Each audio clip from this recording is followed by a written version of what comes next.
Saudara-saudara yang kasih dalam Tuhan, kami belajar firman Tuhan pada hari ini. Kita lihat di dalam Yohanes pasal yang keempat. Yohanes pasal 4, ayat yang ke-19. Mulai ayat 19. Kata perempuan itu kepadanya, Tuhan, nyata sekarang padaku bahwa engkau seorang nabi. Nenek moyang kami menyembah di atas gunung ini. Tetapi kamu katakan bahwa Yerusalemlah tempat orang menyembah. Kata Yesus kepadanya, percayalah kepadaku hai perempuan, saatnya akan tiba bahwa kamu akan menyembah Bapa bukan di gunung ini, dan bukan juga di Yerusalem. Kamu menyembah apa yang tidak kamu kenal, kami menyembah apa yang kami kenal, sebab keselamatan datang dari bangsa Yahudi. Tetapi saatnya akan datang, dan sudah tiba sekarang, bahwa penyembah-penyembah benar akan menyembah Bapa dalam roh dan kebenaran. Sebab Bapa menghendaki penyembah-penyembah demikian. Allah itu roh, dan barang siapa menyembah Dia harus menyembahnya dalam roh dan kebenaran. Jawab perempuan itu kepadanya, aku tahu bahwa Mesias akan datang, yang disebut juga Kristus. Apabila ia datang, ia akan memberitakan segala sesuatu kepada kami. Kata Yesus kepadanya, akulah dia yang sedang berkata-kata dengan engkau. Sampai di sini. Saudara, kita menjadi orang Kristen, kerap kali mempunyai pengalaman yang berbeda-beda. Kenapa kehidupan kekristenan kita ini beraneka ragam? Kalau tidak beraneka ragam, pasti tidak ada perpecahan. Betul enggak? Ada banyak gereja, ada banyak cara, macam-macam, beda-beda. Tidak ada yang sama. Dan ternyata kelompok-kelompok ini dulunya masuk sini. Ternyata setelah sekarang mengenal, pindah ke sini. Kenal yang lain, pindah ke sana. Karena merasanya apa? Wah, lah kok ini kok lebih sempurna ya? Ini kok lebih sempurna ya? Kok ini lebih sempurna ya? Pindah terus. Lah sempurnanya sampai kapan? Nanti kalau di surga. Kalau di surga ada enggak? Kelompok ini, ada enggak? Hah? Enggak ada. Lah kenapa? Kok saudara kok pindah-pindah kanan kiri, muka belakang?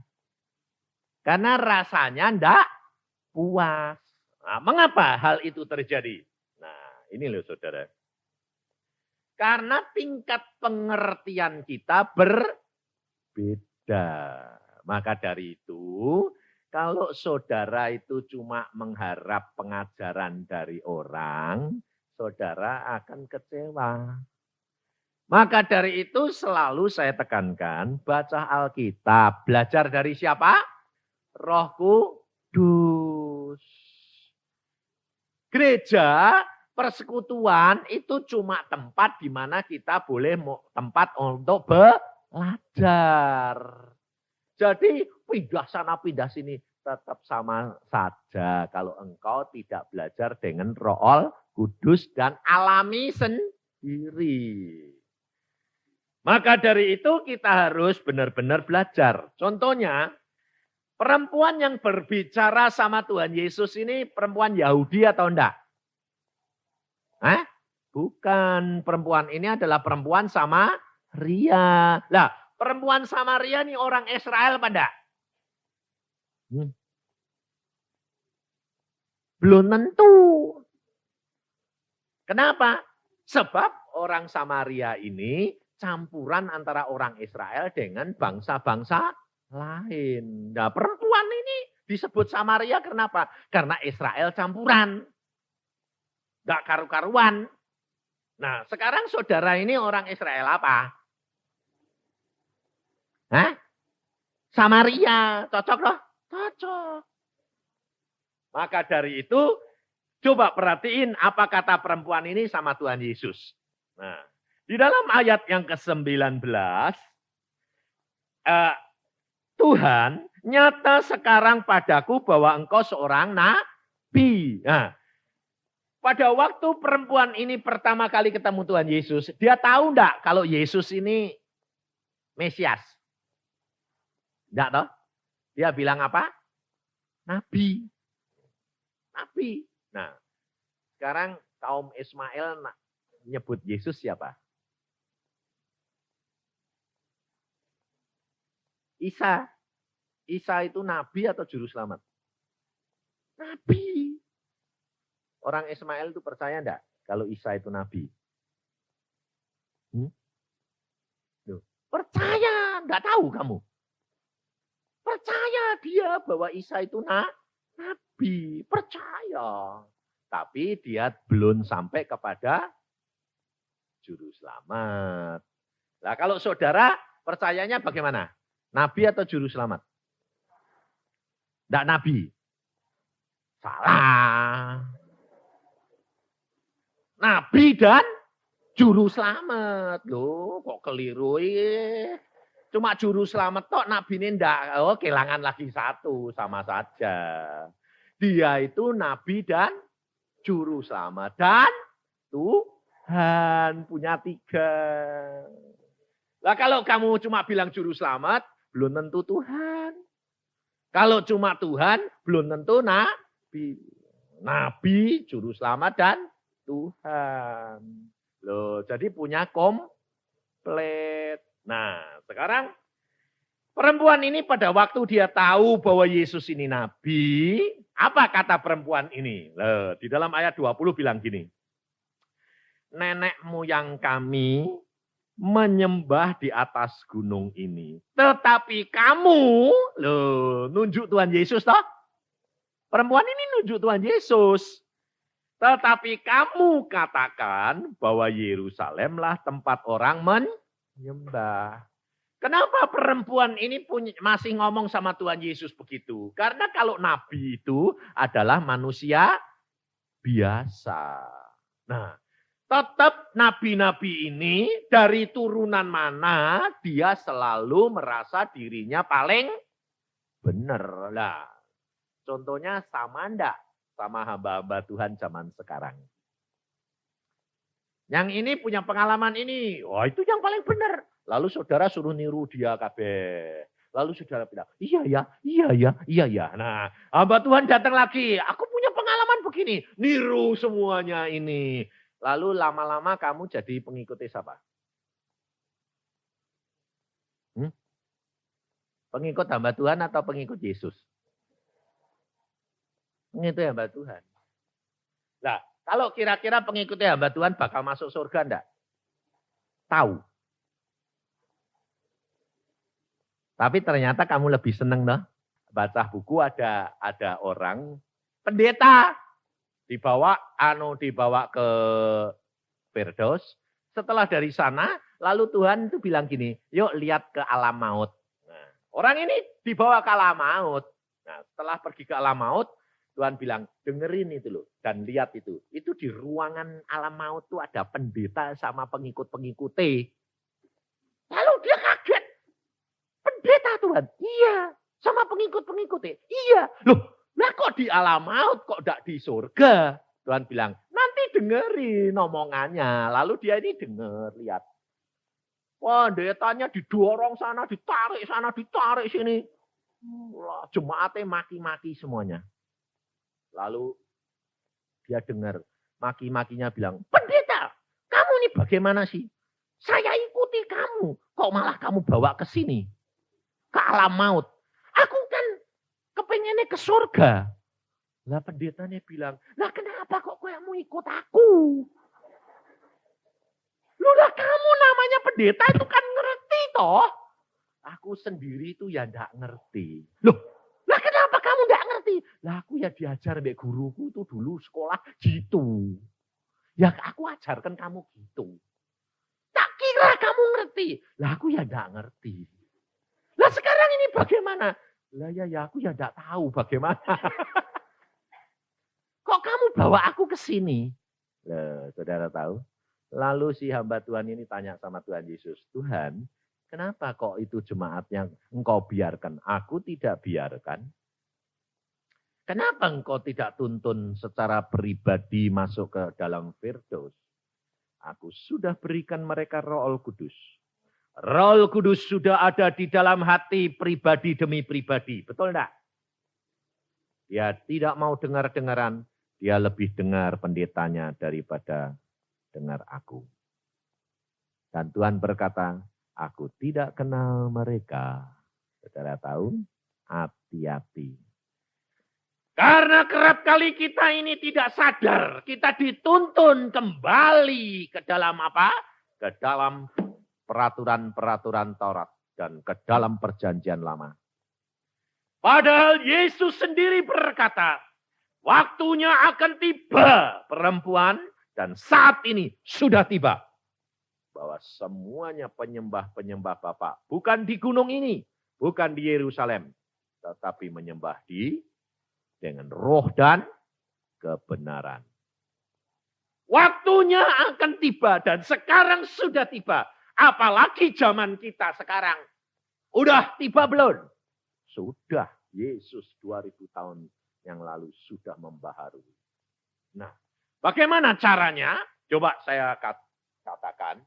Banyak anak-anak Tuhan sekarang dibawa kembali lagi dengan perkara-perkara yang Yesus dan perempuan ini berbincang-bincang. Perempuan ini berkata, kami nenek moyang kami berkata kalau kamu menyembah Tuhan harus di gunung ini. Tetapi kamu nabi berkata Yerusalem tempatnya. Kita kerap kali tidak sadar, saudara. Kita juga membawa orang-orang lebih mengeramatkan orang dan tempat daripada Yesus. Contohnya, kalau ada orang minta didoakan. Lebih mantap kalau Ernanya datang sendiri, numpang tangan, atau Ernanya bilang gini, oke, saya doakan. Kamu berdoa, saya berdoa. Kamu di rumah, saya di rumah. Berdoa, tak doakan. Ayo, mantap mana? Kira-kira mantap kalau Ernanya datang atau lebih bilang, oh ya sama saja. Nah, ayo mantap mana? Hah? Mantap kalau datang toh? Lebih-lebih kalau bilang, datang saja ke rumahnya. Wah, urapannya di sana itu penuh. Betul enggak? Hah? Nah, sekarang kalau betul saya tanya, kamu persis sama perempuan ini zaman kuno enggak? Sama toh? Enggak sadar toh kamu? Bahwa kamu kembali lagi ke Taurat. Membatasi akan kuasa Allah. Makanya kamu tidak pernah melihat mujizat secara pribadi. Kenapa? Karena kamu hidup bukan dengan iman, tetapi hidup dengan penglihatan. Itu kelompoknya Thomas. Tahu Thomas? Bukan Pak Thomas. Bukan Pak Thomas pendeta. Thomas muridnya Tuhan Yesus itu bilang apa? Kalau aku tidak melihat sendiri, kalau aku tidak masukkan jariku di lubang bekas paku, aku tidak percaya. Nah, itu kelompok orang-orang itu. Ternyata di sini 90% kelompok itu dah. Hah? Atau begini, kalau punya masalah, harusnya bagaimana? Begini, punya masalah sendiri, berdoa sendiri. Setelah berdoa sendiri, nanti Roh Kudus tahu. Kalau kamu menghadapi pencobaan kamu tidak kuat sendiri, Roh Kudus akan berkata, temui dia. Atau Tuhan akan kirim hambanya. Aku kok digerakkan ke sini kenapa? Wah puji Tuhan. Tuhan itu luar biasa ya. Aku sedang membutuhkan, aku mungkin tidak kuat sendirian. Kok dikirim ke sini? Waduh Tuhan itu luar biasa loh. Betul enggak? Harusnya gitu enggak? Makanya saudara harus perhatikan. Yesus kenapa kok cepat-cepat dia pulang? Kalau kira-kira ada orang seperti Tuhan Yesus gini, seluruh Indonesia, seluruh dunia pasti berterbangan nyari Yesus enggak? Apalagi ada pesawat zaman sekarang. Ada masalah sedikit, orang kaya di Amerika, Yesus di Indonesia, nyarter pesawat. Betul enggak? Wah, anaknya mau mati. Wah, anaknya di-charter pesawat. Sampai di Cengkareng, pakai helikopter turun di atas kepala di Romai. Karena apa? Ada Yesus. Lah, persis toh. Tidak bisa jebol saja. Jebol tidak apa-apa. Pokoknya persis di depan Yesus. Lah, kalau zaman sekarang kira-kira Yesusnya di sini, Omai dibeli sama orang kaya. Supaya kumpul sama Yesus terus. Betul enggak? Loh, betul enggak? Lah, kenapa Yesus kok cuma 3,5 tahun dia kerja? Langsung dia pergi ke surga. Sebab apa? Sebab kalau Yesus tetap ada cuma satu, seluruh dunia tidak bisa menjadi murid dia. Saudara tahu? Ini loh, Yesus itu Tuhan kita. Rendah hati. Dia tahu kedudukan dia. Hanya menyatakan diri bahwa Mesias sudah tiba. Sekarang bagian Roh Kudus yang diisikan ke dalam setiap pribadi. Seluruh isi dunia. Dan tidak berbatas. Yesus pergi. Bagian Roh Kudus. Ini cara kerjanya Tuhan. Saudara tahu? Bukan tergantung kepada pribadi seseorang. Makanya saya ini boleh dicap hamba Tuhan yang paling malas. Biarin. Wah, kalau mau minta konseling sama Pak Yusa, mau minta doa Pak Yusa, oh susah. Saya bilang apa? Sembayang sendiri. Nah, ya. Kenapa sih Pak Yusa? Kalau aku diutus Tuhan, oke. Kalau tidak, sembayang sendiri. Nah kan kalau Pak Yusa kan dengar, langsung dijawab. Oh jadi kalau aku langsung dijawab, kamu enggak. Oh ya kamu yang membatasi kuasa Allah, ya bakal imanmu gitu, ya enggak bakal dapat gitu. Saya bilang, lu ya jangan gitu. Ya gitu, wong itu imanmu. Saya bilang. Ada orang dari Jakarta, bapak ini orang kaya raya, tapi tidak bisa jadi orang Kristen. Kenapa?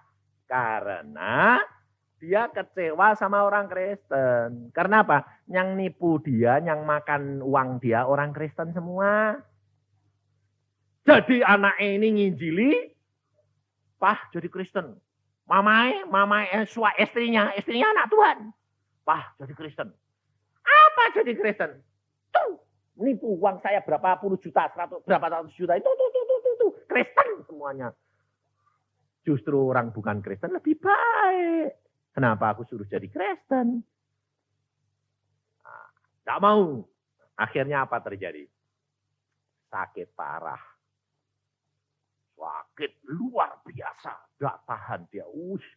Perutnya kayak diulet-ulet. Waduh. Minta ampun. Dokter berkata, berat ini. Nah, pada waktu itu saya ditelepon sama anaknya. Anaknya bilang gini, Pak Yusa, tolong dong Pak, papa saya. Saya bilang, kenapa papamu? Sakit parah Pak. Lah terus, tolong Pak, doakan dan injili. Kenapa? Belum bertobat. Tidak mau Pak. Dan paling benci orang Kristen. Nah terus, jadi Pak Yusa nanti kalau nginjili, ya Pak, hati-hati ya Pak. Pelan-pelan ya Pak. Pasti. Kalau kesinggung sedikit saya tidak mau. Loh, saya bilang gini. Jadi aku engkau panggil ke sana itu untuk nginjili bapakmu, untuk ngelus-ngelus bapakmu. Ini orang kaya loh saudara. Oh, salah alamat kamu. Saya bilang, ya Bapak, panggil saja hamba Tuhan yang bisa ngelus-ngelus. Aku ini hamba Tuhan suruh bawa pentung tak pentung. Pokoknya kalau Tuhan bilang pentung tak pentung. Kalau Tuhan bilang angkat tak angkat. Kalau Tuhan bilang los-los tak los-los. Kalau engkau bilang wah bahaya. Enggak jadi salah alamat cari hamba Tuhan yang lain. Lalu ini bilang gini. Loh Pak. Nanti dulu Pak. Terus gini loh Pak. Pak Yusak sembayang. Nah gitu tuh benar. Kamu tidak membatasi apa saja yang Tuhan ngomong. Tak pentung ya. Iya. Oke. Tapi aku mau sembahyang dulu. Nanti tak telepon. Sembahyang saya. Tuhan. Aku udah sembahyang itu enggak gini. Tuhan, sayang si Tuhan. Jiwa itu enggak. Mati hidup milik Tuhan. Peduli amat. Saya bilang. Saya cuma ngomong gini. Tuhan, orang itu bisa selamat enggak? Engkau mau selamatin enggak? Kalau mau, aku mau datang. Kalau enggak mau, ya sudah, percuma. Bocai, saya bilang. Yang tahu siapa? Selamat atau tidak? Hah? Yesus atau kamu? Nah kalau kamu, Yesus sudah tahu orang itu tidak bisa selamat, buat apa kamu capek-capek? Betul enggak? Nah, saya bilang, Tuhan, orang itu bisa, engkau mau selamatin enggak? Ngomong Tuhan. Masakan aku merelakan seorang fasik tidak ada kesempatan untuk bertobat?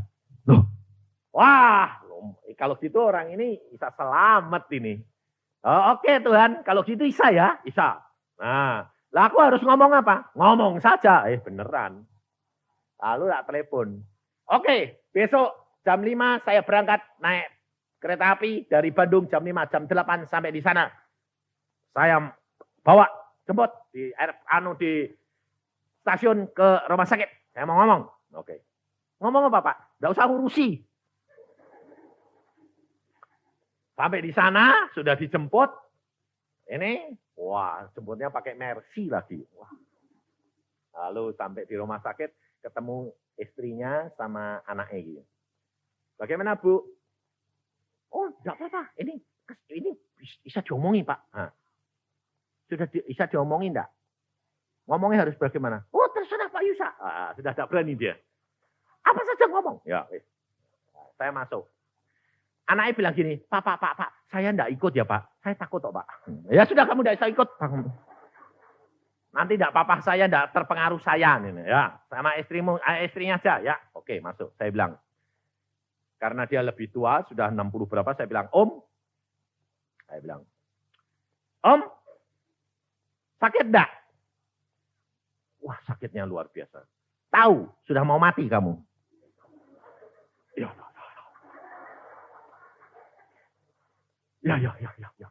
Dia bilang gitu. Terus saya bilang, kamu kecewa toh sama orang Kristen? Ya. Kamu mau mati ini, masuk surga atau masuk neraka, bukan tergantung orang Kristen. Tetapi tergantung Yesus. Kalau engkau tidak mau terima Yesus sekarang, sebentar lagi kamu mati masuk neraka. Dan selama-lamanya kamu akan tinggal dia. Orang Kristen tidak jamin masuk surga. Yang jamin masuk surga itu Yesus. Orang yang nipu kamu, itu malah dosanya lebih banyak. Tahu enggak? Kok kamu malah ikut-ikut orang itu karena itu malah dia nutup pintu surga kok kamu enggak mau masuk. Terima Yesus sekarang, bertobat, terima Yesus. Kalau kamu pulang, pintu surga terbuka. Bilang apa? Ya, aku salah. Aku mau terima Yesus kok sekarang. Aneh enggak? Sampai mamahnya bilang, mau Pak. Mau. Sampai istrinya, kok aneh ya? Lalu saya katakan, terima Yesus, sekarang berdoa, ikuti. Dan kalau waktunya tiba, baptiskan. Dalam nama Tuhan Yesus, kamu akan diselamatkan. Ya. diterima. Dan sore itu dibawa ke luar negeri, dalam waktu beberapa minggu kemudian mati. Selamat enggak?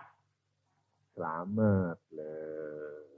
Maka dari itu saudara, segala perkara tergantung daripada pimpinan Roh Kudus. Bukan tergantung daripada akalmu sendiri. Dan kita harus sadar bahwa saudara dan saya ini teman sekerja Allah. Maka dari itu saya katakan, kamu harus mulai sekarang belajar. Segala perkara harus berdoa. Minta pimpinan Roh Kudus. Tadi Bapak tadi saksi toh, naik bis toh. Hah? Dia lupa sembahyang. Akhirnya apa? Hampir celaka. Tapi dia nakal. Ini saya peringatkan, kamu enggak boleh gitu Pak. Yang harus bayar, bayar. Jangan lalu, enggak ditagih kok beneran. Lah! Enggak boleh itu. Sebab, kalau kamu begitu, kamu tidak jadi berkat untuk orang lain. Jadi beban. Nanti berkatmu hilang, rugi. Biarpun kamu tinggal 300, kamu bayar. Allah sanggup memberkati kamu berlipat kali ganda. Harus begitu. Jangan malah gini. Puji Tuhan, enggak ditagih lah saya. Itu nutup berkat sendiri. Enggak boleh, enggak boleh. Kamu harus selalu jadi berkat untuk orang lain. Jangan dikira kalau saya sebagai hamba Tuhan ini berkelimpahan lalu uangnya banyak. Enggak. Tuhan, kalau aku butuh banyak, diberi banyak. Kalau aku butuh sedikit, diberi sedikit. Dan itu yang Tuhan kehendaki. Karena Tuhan mau berpada dengan apa yang ada padamu. Itu orang yang paling bahagia. Jadi, jangan selalu gini lah. Ini mental orang Kristen harus dirubah. Nanti kalau diundang, pendeta diundang. Pak, datang ke sini Pak. Lalu pendetanya sudah ngomong gini, kirim ongkos transport. Loh, lah itu namanya kurang percaya. Kalau Tuhan mengatakan kepada saya, berangkat. Saya tidak pernah tanya sama orang itu bagaimana tiketnya, bagaimana ongkos jalannya. Tidak pernah tanya. Kenapa? Saya percaya Allahku mesti menyediain. Karena apa? Maka dari itu, belajar peka terhadap pimpinan Roh Kudus. Di sini dikatakan, Yesus berkata, ayat 21. Kata Yesus kepadanya, percayalah kepadaku, hai perempuan, saatnya akan tiba. Bahwa kamu akan menyembah Bapa bukan di gunung ini, dan bukan juga di Yerusalem. Kamu menyembah apa yang tidak kamu kenal, kami menyembah apa yang kami kenal. Sebab keselamatan datang dari bangsa Yahudi. Tetapi saatnya, perhatikan. Tetapi saatnya akan datang dan sudah tiba sekarang. Bahwa penyembah-penyembah benar akan menyembah Bapa dalam roh dan kebenaran. Kalau saudara dan saya sudah diberitahu oleh Yesus, jangan kembali lagi ke zaman Taurat, zaman lama. Jangan membatasi kuasa Allah. Banyak orang sekarang bingung. Bingungnya apa? Tidak boleh punya gambar. Gambar kayak gini. Gambar Yesus. Tidak boleh. Jangan menggambar Yesus. Jangan punya patung Yesus. Jangan punya gambar Yesus. Jangan ini. Loh. Lalu saya bilang apa? Orang ini mau dibawa lagi ke Taurat. Kenapa? Karena kebingungan. Ini loh saudara. Kita harus belajar menurut pimpinan roh. Dan Roh Kudus ini cara kerjanya itu sesuai dengan iman masing-masing. Tidak sama. Jadi kalau umpamanya contohnya, Saya melayani seseorang. Nah, ini baru terjadi. Saya sama anak saya datang sama istri saya melayani seorang. Majelis lagi. Berdoa. Tuhan, ini anaknya kok kerasukan. Kasihan dong Tuhan, kau bebaskan. Kenapa? Anak saya dapat penglihatan. Wah, si om ini punya simpenan, Pak. Apa simpenan apa? Ada kotak itu, ada isinya kain hitam dan jimat-jimat. Saya pikir, ini orang Kristen majelis lagi. Masa punya simpenan? Tuhan, kalau ini benar nyatakan. Oke? Saya tanya, kamu punya simpenan? Simpenan apa? Kotak yang ada kain hitamnya, hitam-hitam, ada jimat-jimatnya. Istrinya, dia bilang, enggak. Istrinya yang nyeletuk. Loh, Pak, aku bongkar-bongkar di kamar itu, ada kotak itu. Sampai aku ya buka, kaget, Pak. Takut, tak tutup lagi. Ngeri, Pak, lihat itu. Loh, kamu kok enggak bilang? Lah, aku enggak tahu itu mungkin simpenannya Papa. Dibuka. Oh iya, ini dikasih engkoh ini. Loh, kenapa kamu simpan? Lah katanya untuk keselamatan ya. Oh ya, wis ben. Loh, lah kamu punya keselamatan enggak? Ya punya, dikasih. Ya wis toh ben, selamatannya banyak-banyak. Itu mendua hati enggak? Padahal kalau saudara perhatiin, anaknya ini kena gangguan ini yang kedua kali. Kenapa yang pertama kali Tuhan tidak tunjukkan? Pada waktu pertama kali saya diundang, saya cuma, Tuhan aku harus lakukan apa? Tuhan berkata, usir. Saya cuma dalam nama Tuhan Yesus, kamu keluar setan, gak usah ganggu dia. Amin, beres langsung. Tapi yang kedua, loh Tuhan aku lakukan apa? Diam saja Tuhan. Loh, kenapa Tuhan? Sudah, diam saja. Aku ya diam, peduli amat. Nyembah Tuhan, muji Tuhan. Anak saya dapat penglihatan. Ada benda itu. Baru Tuhan usir. Bakar, buang. Loh. Lalu jangan setiap kali nanti kalau melayani. Tuhan, ada benda apa ya? Loh, bendanya dicari dulu, enggak. Tuhannya, hati-hati, saudara tahu. Sebab setan ini licik. Kalau engkau ditarik ke benda-benda, otomatis pandanganmu kepada benda bukan kepada Yesus. Dan kamu nanti ditipu. Makanya banyak orang ngusir setan tidak keluar-keluar. Kenapa? Diajak ngomong, kamu siapa? Aku si Anu. Rumahmu mana? Oh di sana. Kenapa kamu masuk? Iya, sebab dia. Wah cerita. Lalu diusir. Dalam nama Yesus keluar. Enggak mau. Nah. Lalu hamba Tuhan ini, loh kok enggak mau, kenapa? Lah wong enggak mau, dia tahu hamba Tuhan ini kurang kuasa. Loh, saudara tahu? Kamu itu cuma hanya peka kepada Yesus, kamu kerja sama-sama Roh Kudus, diam saja, rileks. Karena Roh Kudus yang punya kuasa bukan kamu, betul enggak? Belajar peka. Makanya saya kalau ada ribut-ribut gitu, saya enggak pernah pusing, saya diam saja. Enggak pusing saya. Orang ada gelimpangan. Kemarin dulu di gereja, saya khotbah di sana. Lalu ada satu orang, terus tangannya ini gini, nggak bisa berhenti. Melek, melotot sama saya. Terus gini, saya gini. Biarin orang itu tuh bandel, biarin, biar kapok deh. Wih, gini. Kebaktian sudah selesai, masih gini terus. Sampai akhirnya nangis. Setelah selesai, si Ade bilang, biarin. Wah, ada hamba Tuhan. Ayo Tuhan. Saya bilang, biarin, pusing amat. Terus saya sembahyang, Tuhan, orang ini kenapa? Tuhan bilang, bandel.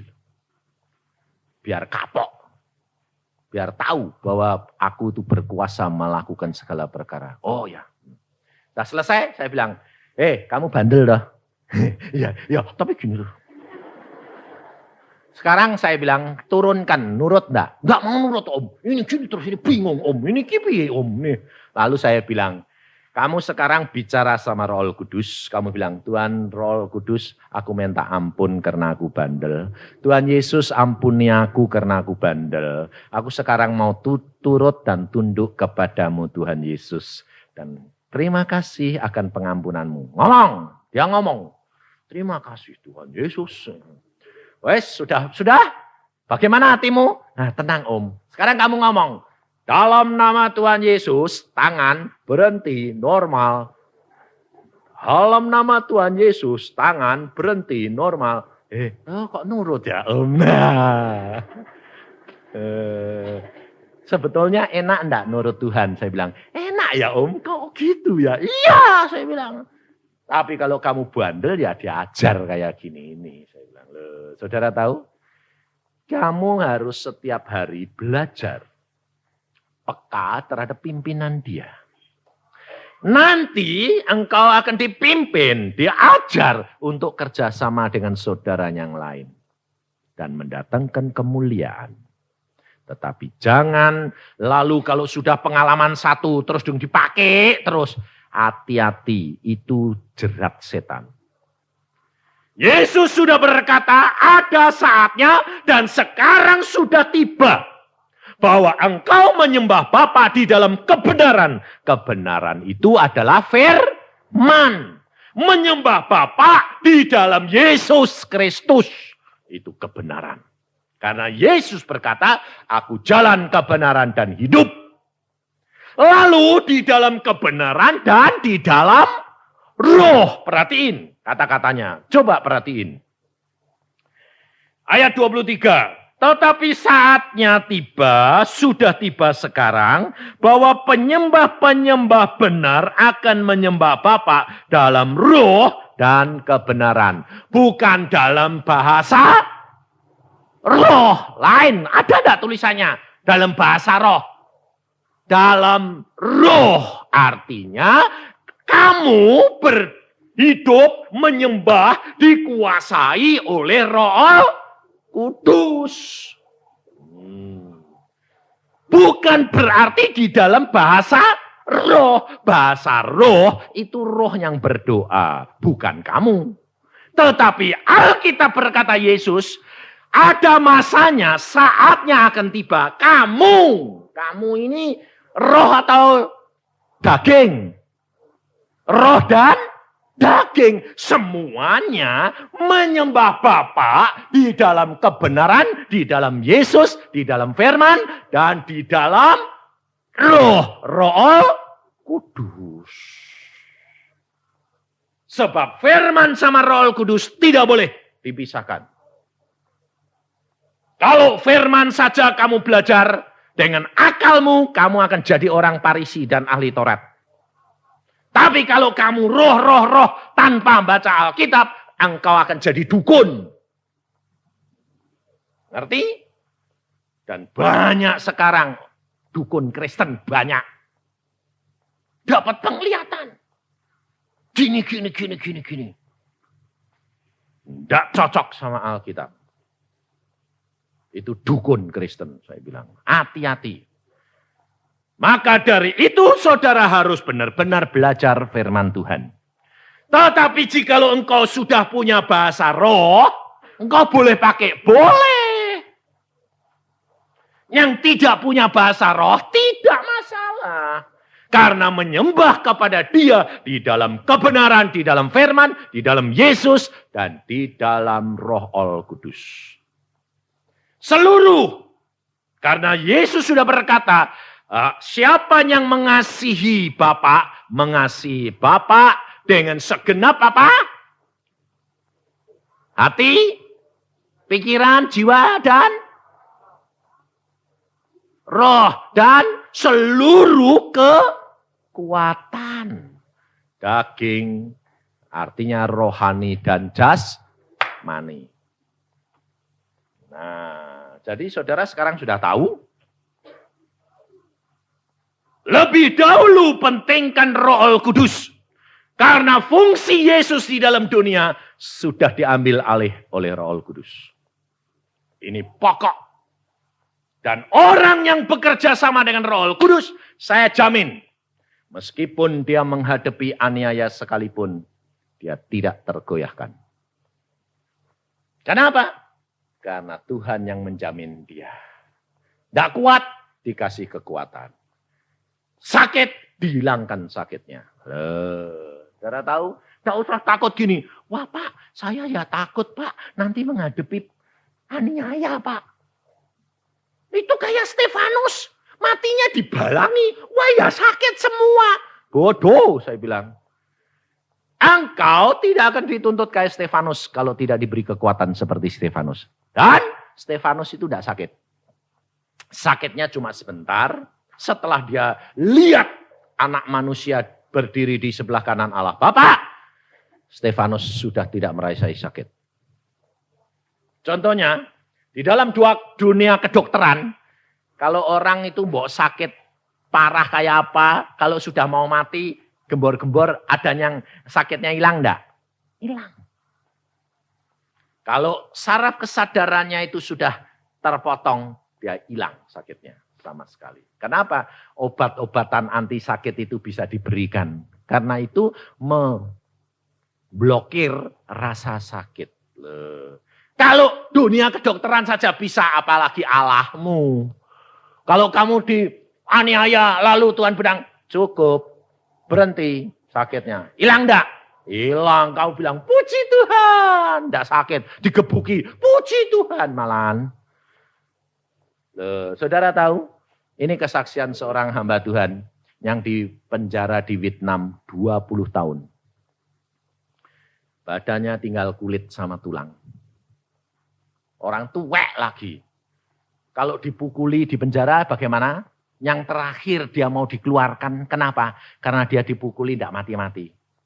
Digantung kakinya di atas, kepalanya di bawah. Sudah tinggal tulang sama kulit karena setiap hari cuma dikasih 3 biji kacang merah. Setiap hari. Bertahun-tahun tidak mati. Lalu digantung, barisan tentara suruh bawa pemukul bambu.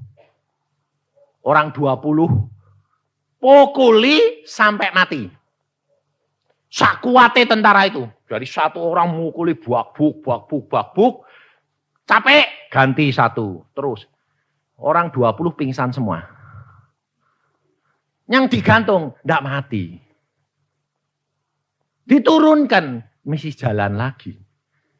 Bingung. Ini kok tidak bisa mati-mati? Bingung. Akhirnya, lepasin. Suruh keluar negeri. Akhirnya hidup di Inggris sekarang. Hidup, dia nulis buku. Hidup bersama dengan Yesus. Mustahil. Tidak mustahil bagi Allah. Orang tua jatuh saja, tulangnya patah. Ini orang tua dipukuli sama bambu, sama tentara-tentara yang kuat-kuat. Tidak ada yang retak. Bambu ini malah habis, yang mukuli malah keok. Itu kalau tidak Tuhan siapa? Saudara tahu? Tidak mustahil Allahmu. Jadi jangan batasi kuasa Allah. Maka dari itu, saudara harus belajar benar-benar komunikasi dengan Roh Kudus. Saya jamin. Langkah demi langkah, anak-anak pun akan dipelihara Tuhan. Dan engkau akan dituntun ke dalam seluruh kebenaran. Jangan terpengaruh oleh apa yang kamu lihat, apa yang kamu dengar. Jangan kembali kepada Taurat. Jangan membatasi kuasa Allah. Tapi biarkan Allah berkarya di dalam hidup saudara dan saya. Maka kemuliaan Allah akan dinyatakan di dalam hidupmu. Dan engkau akan menjadi saksi Yesus dimanapun berada. Dan tidak usah kamu khawatir. Siapa saja Allah dapat pakai.